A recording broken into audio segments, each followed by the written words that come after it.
Mark White joins me in the studio right now. So Mark, how confident are they that they've actually got this particular chap's body?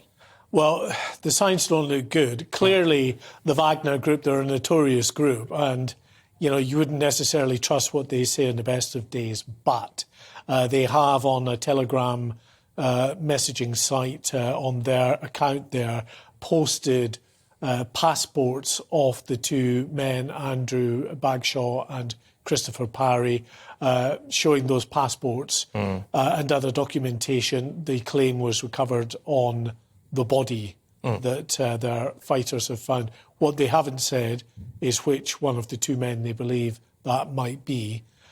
So clearly there'll be back channels that are operational there to try to get some verification of whether this is one of the two missing aid workers. But a terrible time for their families back here in the UK and in New Zealand, where Mr Bagshaw's family is, who are watching events and being supported by staff from the Foreign and Commonwealth Office. No, of course. And why is there so much fierce fighting about what appears to be a relatively small salt mine-based town?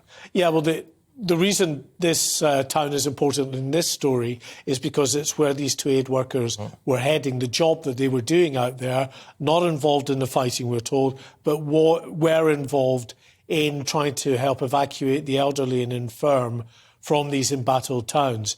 They were heading to Solidar because it is the scene of such fierce fighting. There are residents there who are trapped in their homes and unable to leave, so that's what they've been doing to try to get them out. That fighting is continuing. The Wagner group, the group of mercenaries who have posted these documents on their Telegram website and claim it's their fighters that found them, they are spearheading the Russian operation to try and take this town. Now, the reason it's important, it's not an important town really, 10,000 population. It's because the Russians just have not really had the momentum with them at all. In recent months, counter-offensives have been taking place by the Ukrainians. They seem to have had all the momentum. So psychologically, it would be very important to take Solidar.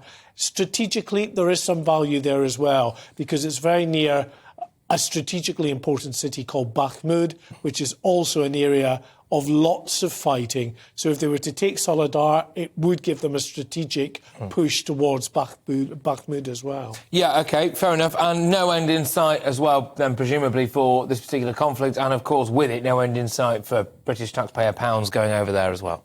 No, well, the British government have said, Patrick, that they are committed to this fight for the long term as well, that they are going to match the efforts of billions of pounds that went from the UK to the Ukraine last year, this year as well.